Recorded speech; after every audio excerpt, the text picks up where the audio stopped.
આજે આપણે નામપદ ગીત શીખીશું।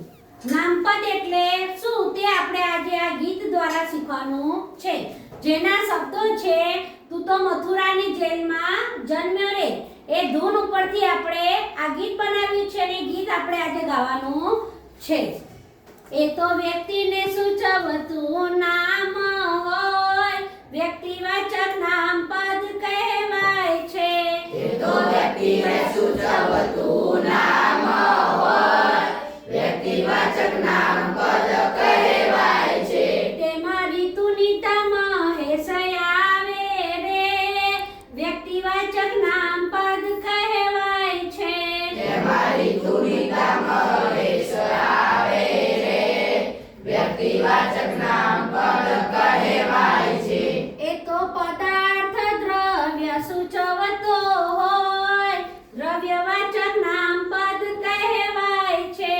એ તો પદાર્થ દ્રવ્ય સૂચવતો હોય, દ્રવ્યવાચક નામપદ કહેવાય છે।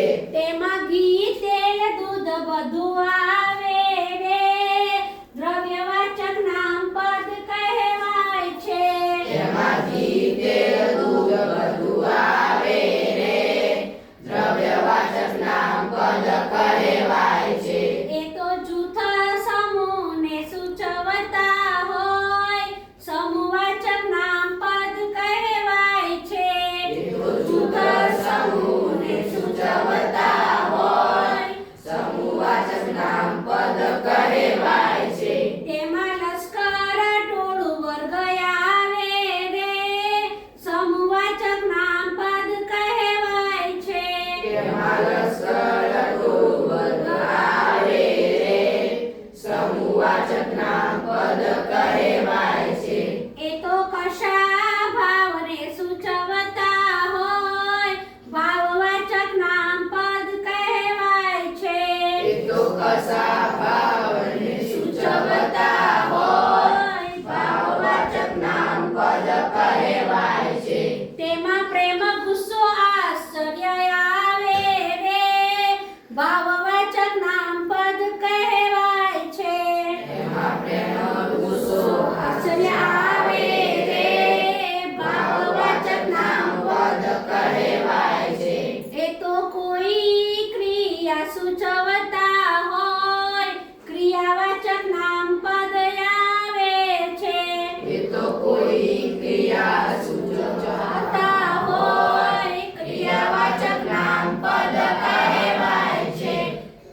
તેમાં દોડ ચાલ ખેંચવું આવે રે, ક્રિયાવાચક નામપદ કહેવાય છે।